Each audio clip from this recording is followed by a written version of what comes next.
కథలెన్నో చెప్పారు, కవితల్ని రాశారు, కాలాలు దాటారు, యుద్ధాలు చేశారు. ప్రేమలో తప్పు లేదు, ప్రేమలో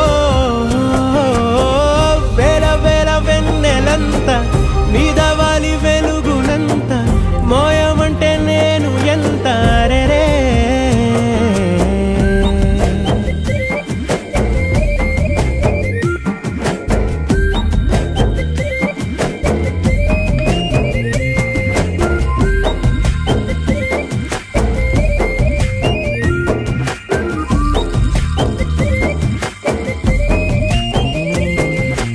ఆకాశం తాకాలి అని ఉందా, నాతో రా చూపిస్తా సరదా.